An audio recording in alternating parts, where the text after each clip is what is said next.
Okay, so for I'll do number 2 as a practice now. Let me see. All right, it says you are working with pea plants and found 36 plants out of 400 were dwarf. I'm reading this question. Frequency of the recessive phenotype, 36 out of 400, which is 9%. All right, so there's a lot of stuff going on here and they tell you some clues. So the first thing is that this is the recessive phenotype. So the recessive phenotype, which is going to be how the plant looks, is 36 out of 400, which equals 9%. 9%, we're going to convert it to a decimal, so it's going to be 0.09. 0.09. So the recessive phenotype, they're telling you since 36 out of 400, the characteristics is dwarf. And since it's recessive, we're talking about Q squared. Okay, so this Q squared is going to be 0.09.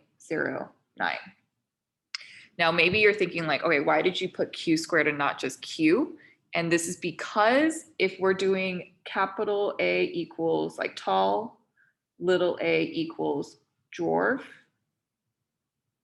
since we're talking about a phenotype, in order to be dwarf, you need to have the genotype little a, little a.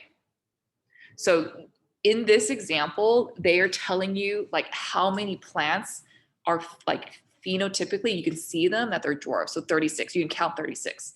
And remember, every plant, they're gonna have to have 2 alleles. So this right here, in order to be, see that plant is dwarf, it has to be little a, which in this case would be Q squared. Okay, so Q squared is 0.09.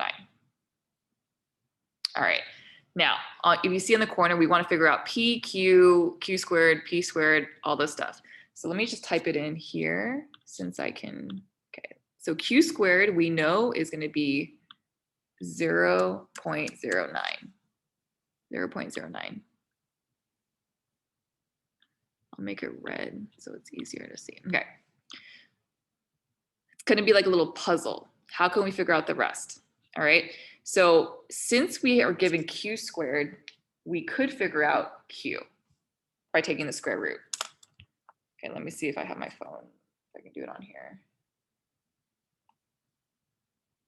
Okay, so what I would do is clear this out.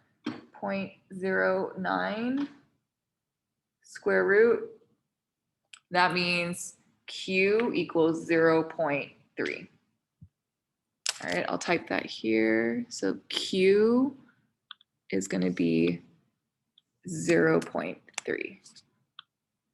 Now continuing on, we know from the equation sheet that one of the equations is P plus Q equals 1.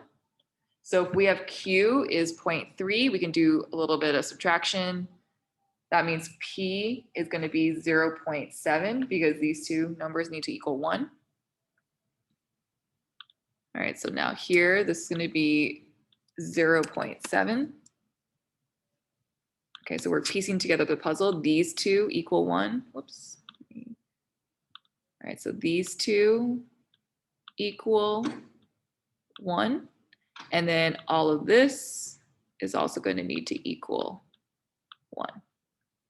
So now that we have P and Q, we can figure out the rest. Okay, so that means P and Q, we've got Q squared. P squared is going to be, so P squared will be 0.7 times 0.7, which is 0.49. Then 2PQ, 2 times 0.3 times 0.7 equals 0.42. All right, so I'll add that to here. P squared is going to be 0.49. 2PQ is 0.42. And then if you wanted to check your math, you can add up 0.09, 0.49, 0.42. That should equal 1. All right, so you should always check to make sure your math is right. All right, like there's all these ways you could double check your work. Okay, so now we've kind of figured out what all the letters mean. So just as a recap, Q is going to be, if we're using the alleles big A, little a to distinguish tall and dwarf, Q is going to be little a, P is big A, P squared is big A, 2PQ represents all the heterozygous individuals, and then finally Q squared represents the recessive, like that, all right? So that means let's focus on the ones that actually will tell us whether the plant is tall or dwarf. This plant, this is the frequency of dwarf plants.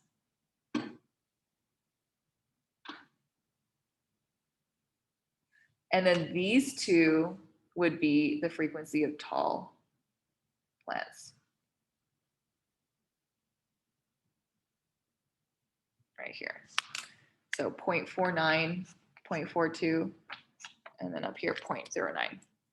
Okay, so now if we read the question, let's see, A, calculate the frequency of the tall gene. Now, the wording, you have to be really careful with the wording because tall gene, this phrasing that they're using, since they're only talking about the tall gene, they're only referring to P. So P is, the answer for this would be 0.7. That's the frequency of the tall gene, 0.7. B, determine the number of heterozygous pea plants. The number of heterozygous pea plants. So I'm gonna go to my, all the calculations here. This is what I'm focusing on, the heterozygous pea plants. All right, this right here. These are the heterozygous ones. It's telling me 0.42 is the proportion. That's equivalent to like 42%. Since they're asking you the number of pea plants, you have to calculate out of 400 how many of them are going to be heterozygous. So for letter B, you have total 400 plants. And we know that 0.42, 42% of them are going to be heterozygous. So you do 400 times 0.42. And then, so 0.42 times 400. So out of 400 plants, 168 plants are heterozygous. That would be your answer for number 2. Okay, so determine the number of heterozygous pea plants. So you do 400 times 0.42, which equals 168. Let me clean this up a little bit. Okay, so those would be your answers right here. All right. So I think 2 things to take away from this. First, whenever they're talking about allele or gene frequencies, they're talking about just P and Q on its own. If they're talking about the actual phenotype, physical trait, so in this case, tall or dwarf, like the plant, is it actually tall or is it dwarf? Then you would need to use the genotypes. So P squared, 2PQ, Q squared. Number 3 talks about PTC tasting. So if you remember, some of you, I used to give you like a piece of paper that had a chemical PTC on it. Some people can taste it, some people can't. So the ability to taste, would be represented by the dominant phenotype versus non-taster would be the recessive. Okay.